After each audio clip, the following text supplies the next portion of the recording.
2026 हे वर्ष सर्वाधिक कमी पावसाचं वर्ष जवळ-जवळ ठरणार आहे. आत्तापर्यंत तर जवळ-जवळ ऑगस्ट पर्यंत ठरलेलं आहे आणि ह्या घटना आता भविष्यामध्ये वाढणार आहे. कारण जगभर झालेलं प्रदूषण जे आहे ते संकटाचं एक मोठं त्याचं ते पाऊल आहे असं आपल्याला डेफिनेटली म्हणता येईल.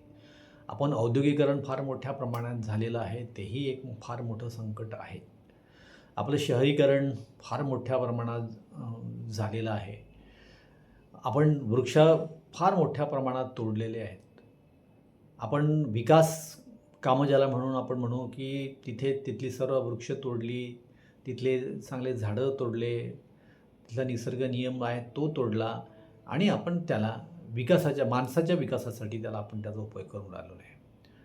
जे लोक वैज्ञानिक आहेत, ज्यांना खरंच निसर्ग कळतं, समजतं, त्यांना माहीत आहे की हे सर्व चुकीचं होत आहे आणि माणसाच्या इतिहासामध्ये फार गंभीर परिणाम म्हणजे डेफिनेटली झालेले आहे आणि भविष्यामध्ये पण हे प्रकरण फार मोठ्या प्रमाणात होणार आहे. तर यापासून आम्ही माझ्यासारखा व्यक्ती गेल्या 20 वर्षापासून सारखं या प्रसंगावर आपण बोलतो आहे. पण कोणी सरकार, प्रशासन ऐकायला तयार नाही आहे. हे माझं 2012चं पुस्तक आहे, निसर्गाकडे परतूया. त्यामध्ये त्या सर्वांचा उल्लेख मी पण केलेला आहे. म्हणजे महारोगाचं जे प्रमाण आहे ते वाढणार आहे. फार मोठ्या प्रमाणामध्ये निसर्गावर संकट येणार आहे. कोरोनासारखे जे प्रसंग आहे ते दर 10 वर्षांनी येणार आहे. हे मी ते 2012लाच सांगितलं होतं. याला मुख्यतः कारण आहे की मानवाचा जो विकास आहे किंवा निसर्गाचा विकास आहे, पशुपक्ष्यांचा विकास आहे, हा वृक्षांमुळे झालेला आहे. संपूर्ण जगामध्ये खरं तर खूप मोठ्या प्रमाणात वृक्ष असेल आणि आपण त्या वृक्षांना वाचवायचा प्रयत्न करत असू तर आपल्यामधली जी येणारी संकट आहे ती कमी होणार आहे. पण आपण मानवाचा विकास करायचा यासाठी सर्व पक्ष्यांना मारलं, प्राण्यांना मारलं, जंगलांना आपण तोडून टाकलं आणि मानवाचा विकास करा, मानवांना आपण जगवलं पाहिजे अशा प्रकारचा जो चुकीचा हा जो आपण ज्याला विकास म्हणतो त्याच्यामुळं खूप गंभीर संकटं झालेली आहे. तर ह्या सर्व संकटाचे काय गंभीर परिणाम होणार आहे हे काही मी वारंवार सांगत आलेलो आहे. याचा मोठा परिणाम पावसावर झालेला आहे यावर्षी तुम्हाला माहीत आहे. मागच्या वर्षी प्रचंड मोठा म्हणजे थंड जो प्रदेश आहे जगभर तो गाजलेला आहे, मोठा झालेला आहे हे आपल्याला माहीत आहे. आणि उन्हाळ्यामध्ये तापमान प्रचंड वाढलेलं आहे, हे दरवर्षी वाढणार आहे. म्हणजे हिवाळ्यामध्ये प्रचंड थंडीचा पण महिना राहणार आहे. पावसाळ्यामध्ये प्रचंड पाऊस जो आहे त्याला हेवी रेन्स म्हणतो आम्ही, ते पण होणार आहे. आणि उन्हाळ्यामध्ये तापमान, प्रदूषण हे प्रचंड वाढणार आहे कारण आपण तेच करून राहिलेलो आहे. आणि म्हणून याच्यात जर आपल्याला विजय मिळवता आला नाही तर भयानक हवामानाची संकटं जी आहेत ते होणार आहे. आपल्या शहरातली सर्व जे नद्या नाल्या आहेत त्या पण पोल्युटेड केलेल्या आहेत, त्याचं तापमान पण वाढायला लागलेलं आहे. आपला समुद्र जो आहे तर आपल्या संपूर्ण जगातलं जे नद्या नाल्या आहेत त्या आपण त्यातलं खराब पाणी आपण समुद्रात नेऊन टाकलेलं आहे. आणि समुद्रातले ज्याला आपण ॲसिडिटी म्हणतो त्याचे पण प्रमाण वाढलं आहे. तिथलं प्रदूषण पण खूप वाढलं आहे. तिथल्या मासोळ्यावर तिथल्या प्राण्यावरती, तिथल्या सर्व सूक्ष्मजीवावरती प्रचंड गंभीर परिणाम झालेला आहे. आणि आपल्यावरही गंभीर परिणाम झालेला आहे. हे प्रचंड वाढणार आहे.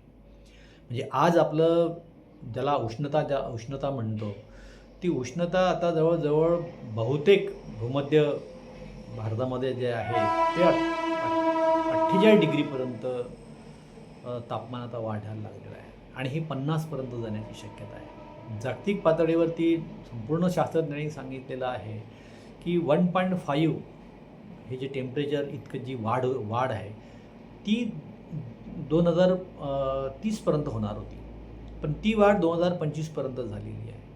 आणि आता हे जे प्रमाण आहे 1.5चं आता ते 2.5चं हे जे प्रमाण आहे ते 2030पर्यंत जाणार आहे. मी कल्पना करा की या जगामध्ये विशेषतः भारतामध्ये राहणं कठीण होणार आहे. कारण प्रचंड तापमान, प्रचंड प्रदूषण आणि हे सर्व माणसांनी केलेलं आहे. याला निसर्गाचा खूप मोठा इम्पॅक्ट झाला आणि त्याच्यामुळे झाला असं बिलकुलच नाही आहे. आणि याचे गंभीर परिणाम झाल्यानंतर संपूर्ण जग 50% जग हे मरणार आहे, हे लक्षात घेतलं पाहिजे. आपण ज्याला विकास म्हणतो, आपण ज्याला राजकारण म्हणतो, आपण मानवाचा विकास म्हणतो, आपण चंद्रावर चाललो, मंगळावरती चाललो, विश्वात चाललो, हे वगैरे कोणीच या कॅपॅसिटीत राहील काय की जे आपण जाणार आहोत? कारण माणसाचं जीवन धोक्यात राहणार आहे. आणि म्हणून पुन्हाच माझी आधीपासूनची 15-20 वर्षापासूनची ही मागणीच आहे की आता तुम्हाला पुनश्च आपलं जीवन जे होतं ते आता तुम्हाला आणावं लागेल वापस. म्हणजे तुम्हाला जंगलं जशी होती तशी आणावं लागेल. संपूर्ण शहरं आता तुम्ही शहरात राहायला लागले तर अर्बन हीटचा प्रचंड मोठा प्रमाण झालेला आहे. कारण शहरामधलं तापमान जास्त झालेलं आहे, लो प्रेशर एरिया तिथे झालेला आहे आणि जास्त पाऊस, जास्त तापमान, जास्त थंडीची लहर ज्याला म्हणतो, हे डेफिनेटली होणार आहे.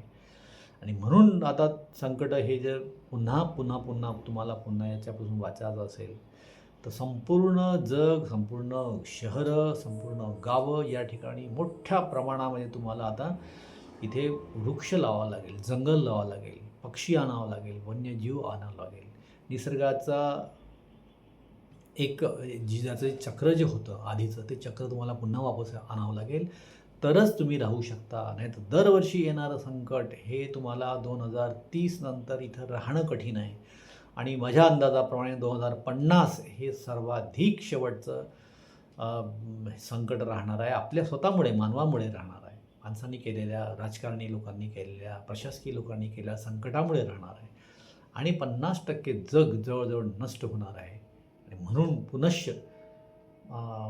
मोठ्या प्रमाणामध्ये सरकारने, शासनाने, जगाने याच्यावर पुन्हा आपण हे निसर्गाला पुन्हा वापस आणलं पाहिजे.